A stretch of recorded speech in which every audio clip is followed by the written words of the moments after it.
Hi everyone, and welcome to my channel. I guess it's Catherine. Well, what an interesting experience. I don't really want to call it a game as such because, well, okay, so maybe it is a game. I'm talking about a game that I just had a look on Steam, and it was a free to play game. So if you want to check it out, that's great. Um, I was actually looking for other games and I came across this one. It was quite short. It only took an hour, and it's more of a story than a game. And it sort of plays on the psychological aspect of the human psyche. This guy you are this first person guy who goes around in this cabin or this shack, and it tells a story of a guy who sort of doesn't know what's going on. Something's happened. His wife was walked out or gone missing or something. And all you're doing as the character, as the first person character, is just walking around this cabin, exploring things, exploring the little objects. The first impression I got was, well, it seemed like a kind of like a ghost story or a dark, really scary story, but it sort of, as it progressed, because it was like a progressive story, you sort of got an idea that something else was going on. Um, let's see, there was actually when you actually opened up the game, you went straight to the game. There was no main menu, there was no start, continue, save, or whatever like that. So in all instances, it looked like a game that was meant to be in one sitting, and hey, it only went for an hour, so and it was really dark. The ambience, the noises, the birds in the background, that sort of added to the creepy feel to it. And it did have a creepy feel to it because you didn't know what was going on. You couldn't look at all your surroundings at once. So every time you turned, you think something was standing there, or it looks like a creepy haunted place where the chairs were all empty, and you expect to see people sitting there all times. Um, I thought it was going to be a lot more creepier actually, because apart from one photo changing almost every time that you looked at, well, not almost every time, but a few times, that was pretty cool. There was also other artwork in the actual game itself, but I thought they were going to change as well, but they didn't. So that sort of took away some of the creepiness of it. The music brought on a lot of the what do you call it? A lot of the ambience and a lot of the atmosphere as well, making it sort of feel like you were in an area, um, delving into the person's mind. Actually, it seemed like it was going into this psychological aspect, and ev- you know, when you looked around and when every time you clicked on something, it said something new and brought more into the story that it did before. Every now and then, the narrator repeated himself over and over again. So you had to look for something new, a new object, a new something that broadened the storyline a bit. Did I actually say the name of the video game? It's actually called Serena. It goes into the yeah, and it kind of got an idea that the person in the story is going slowly mad, like he gets angry and stuff, which is fine, but mad as in he's slowly losing his mind because things start changing, things start playing tricks, and you hear this incessant ticking of a clock, which gets on your nerves after a while. One particular jump scare, which sort of made you think that something had happened, but the ending sort of pointed out that something didn't happen, that thing didn't happen. And it was actually quite an interesting experience. Like I said, I don't want to call it a game because the game sort of, okay, it builds on a character, and you do things a lot more than just point and click. It's like your old point and click adventure games, and you clicked a couple of objects, you know um but yeah, every time you click on an object, it sort of gives a bit more of a story, and it was almost like an immersive thing where you put yourself into the mind of the character, and you're looking around thinking, what's new? What am I thinking? What's going on?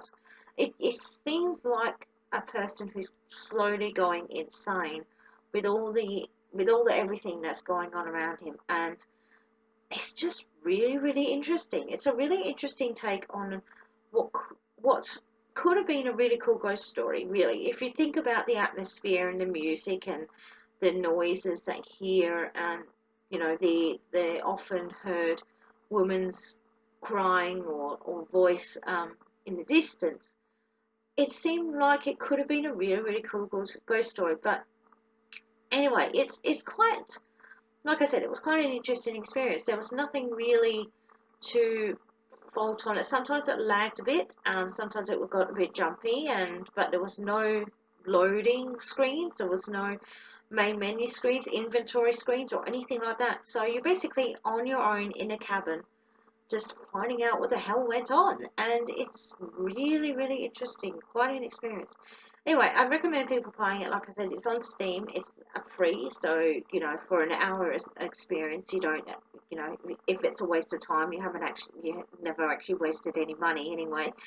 But yeah, it is really quite interesting. You get this feeling inside of you, and where you think, oh my God, what the hell happened? And when you find out what actually happened, you think, oh my God, why? Why did this happen? You know, it's just so interesting, and that's the only word I could think of to describe the experience. I mean, it's just an interesting experience. Going in and delving into the mind of someone who is made to feel like they killed someone. But yeah. Anyway, it was a good game. For, like I said, it was only an hour long, and it got touched on some really interesting points. And every time you clicked on something, you get more of the storyline. You get more of what he's thinking and what he's remembering, or conversations between him and his wife Serena. And yeah, it's actually really interesting. It really made me think, how can somebody, you know, put themselves through that type of sort of situation, and what the hell happened to make that happen? Was it his fault? Was it her fault?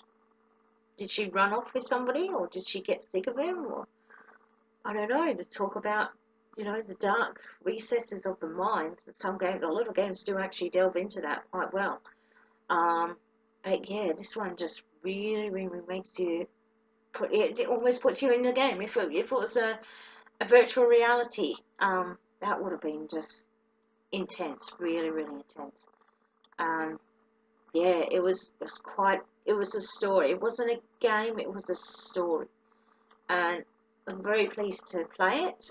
Like I said, the the um the background sound was always quite almost soothing. Like after a while, you sort of realise that the sounds aren't actually. I've never actually noticed that. At one point, the ambient sounds actually stopped. The ticking of the clock stopped. I didn't realise that until I was walking around a bit, until you found something in a closet. Um, and yeah, I didn't even realise that the birds chirping in the background had actually stopped. I wonder what point it did. Anyway, that was Serena. I really enjoyed it. It gave a good experience, and like I said, it could have been a very good experience as a virtual reality game, using the headset, because you could actually see yourself in the cabin, in wherever the hell it was, just exploring and wondering what the hell went on. So anyway, that was my experience of Serena. Free on Steam, very good game for what it's worth in just over an hour, and yeah, worth a check if you want to go into an experience of a person who's slowly going insane. That's the only thing I could think about, really. The only thing I could work out what's going on. You're slowly going insane because all the things weren't making sense and everything is changing. And yeah. Anyway, it's my first impressions of Serena. Well, it's not really first impressions because the game is actually finished. So it's my play thoughts on it, Serena. Like I said, check it out for yourself, and I'll see you in the next video. Bye.